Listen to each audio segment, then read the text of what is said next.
Hey again, everybody.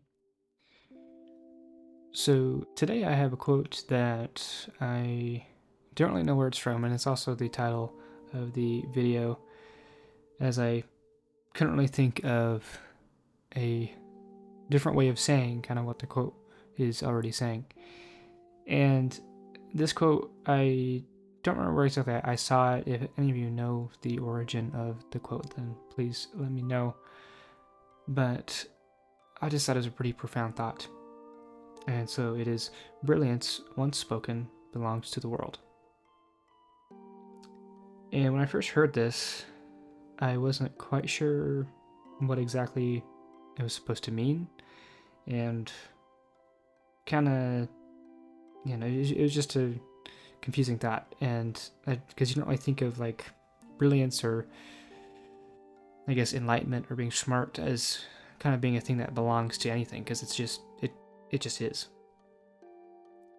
But as I thought about it more, I kind of realized how much that kind of just relates to my entire YouTube channel and kind of the whole purpose of what I'm doing here, which is that I have a lot of these deep thoughts and deep conversations with myself, and I like to speak about them, and that, you can debate on whether or not you would call it brilliance, but that once I speak it, then it's out there. And it doesn't really belong to me at that point because it's left my mind, and then it can be thought of and interpreted by anybody else. And I thought that this was also pretty profound when you think about just other spoken word and other things that people say generally. And I think most importantly, that we can kind of find brilliance or enlightenment or a metaphor or a moral from most things. And this can kind of be a, I guess, not so protective thing to do if you try, or if you're trying to pull some sort of deeper meaning from a thing that really just doesn't have any deeper meaning in it. But that on those things that are purposely said to be brilliant or to be profound or to be enlightened, that it's kind of cool that we all just kind of share it, and that it's not a thing that belongs to any one person. And I want to relate that to like personal opinion and personal perspective, because no one person has the same perspective on really anything.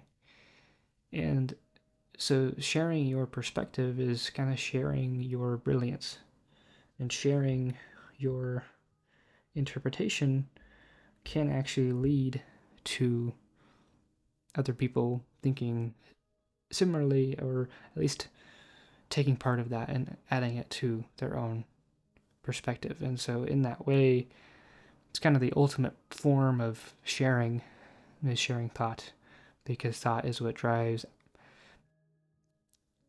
action, and action is what drives habits, and habits is what drives our everyday lives. So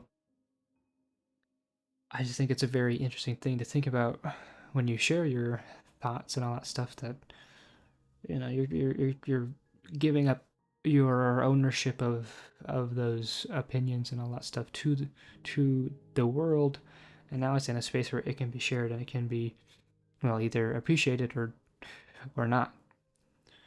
And I think that there needs to be more of a acceptance of that, or that it should be looked at more specially, because I think it is very easy to be very scared to share our opinions on things, or to really just open up generally.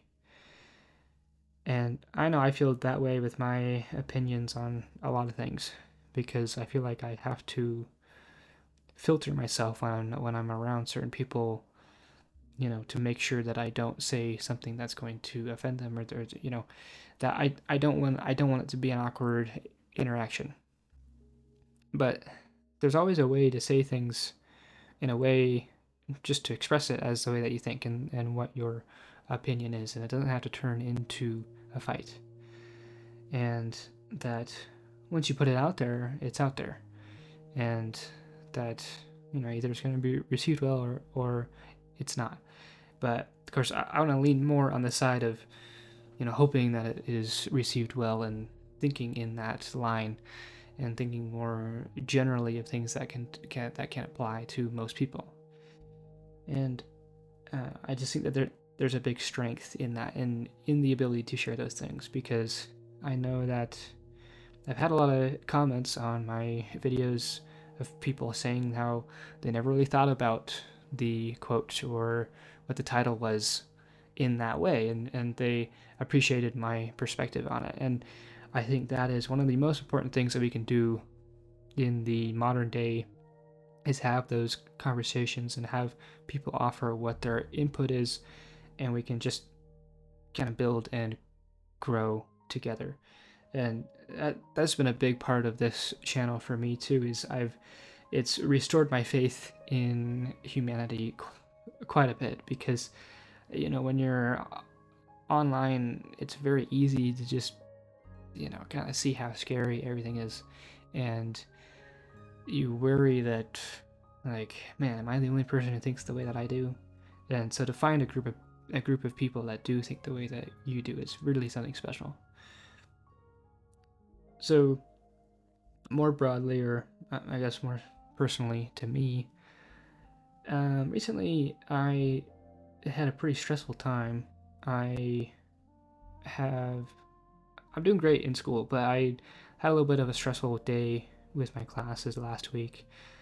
Last week I just felt really overwhelmed, and I just felt like I had too much on my plate. I am also working full time, and so I have very little time for me. And I got to a point last Tuesday that I was like, I need a day off, and I need a day just for myself. And so I very rarely miss class. And on that day, I just really needed a mental health break. I just needed to decompress and chill. And we did just have spring break, but coming back from spring break is always kind of the hardest part of the year, because you're so close to the finish line. I'll be done here with my semester in a few weeks, and so just that pressure of I have these finals and these final projects that I have to wrap up, and just also trying to fit that in with my busy work schedule, it just got to me. And so I skipped class. I let one of my teachers know that I wasn't feeling well and that I wouldn't be in. And unfortunately, one of my other teachers of the second class that I had, I did not notify him, but all the teachers kind of talk, so I figured that he would have found out. Either way, I was going to have a absent mark, and of course he did mark me absent. And there's a rule with our classes that depending on how many absences that you have, it can affect your grade. And so with that class, then I was at 2 absences. However, he was the only teacher who was really keeping track of it and who really posted it right on the same day, and it dropped my grade significantly, a lot more than I feel I deserved for just missing one day. And so I reached out to one of the other teachers. I let him know, and it just led to me feeling guilty for wanting to have a day off. And I felt like, despite wanting to have a day off, I was being then punished for having that want and for wanting to have that time for myself. And so I felt really low, and I felt like I was stuck in this loop where I was never going to be able to get back to things that I enjoy doing, and that I wasn't going to have time to complete any of my school projects. And I just felt very overwhelmed. And I reached out to people close with me, and I talked it out with them. But it sucked, and I don't want to feel like that again anytime soon. But I took some actions to relieve this stress, and I have made a little bit of a schedule change with my work, at least for the next month, so I can have some more time to focus on school and to really just push through and finish out this semester strong. But I've also just kind of allowed myself to, engage in my hobbies more. I haven't touched a guitar in many months, and so I started playing the other night. I've played a few times now. I learned one of my most recent um, favorite songs, and I just feel a lot more relaxed and a lot more at peace. And this doesn't super relate to the title or the quote at all, but um, just made me realize how often we kind of need that recenter, and that it's so easy to be overwhelmed, and that it's okay to give yourself time. And yes, maybe sometimes giving yourself that time off, like I did, is going to affect other things that might stress you out more. And so, it's just things to consider and to think about. But the main thing is that your mental health and your physical health should always be your number one priority. And when those things are being affected by these other external things that really, in the grand scheme of things, don't matter compared to your health and compared to your future, don't let them worry you so much, because they are temporary, and it's not worth endangering your health or even losing your life over for this thing that is going to be done in a few months, or that you only have to deal with for a short amount of time, or that you could fail completely or lose completely and it wouldn't really change a whole lot. And of course, I do care about school. I don't want to fail any of my classes, but just that I've been putting so much pressure on myself to meet every deadline and fit everything in and make sure that my time is managed perfectly. If I didn't, I just felt horrible, and I really beat myself up about those things, and I was just in a very bad mental loop with it all. So I'm glad that I kind of did that, because it kind of jolted me out of this self-deprecating cycle of perfectionism and all that stuff. So in a much better headspace this week, and working on some pretty cool projects.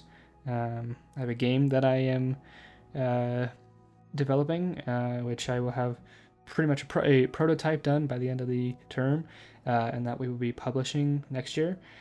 And so I have some pretty cool stuff going on. And I also got a drawing tablet for my birthday. So I've had a ton of fun setting that up and using it in my various softwares. So yeah, things are going pretty well, and I'm just trying to remain optimistic. But I'll leave you with this: that if you have a profound thought or something that you think is brilliant or eye opening, share it. Because once you speak it, it can be appreciated by other people, and it feels better when you share than when you just keep it to yourself. So have those deep talks and let yourself be vulnerable. That's all for now. I'll see you in the next one.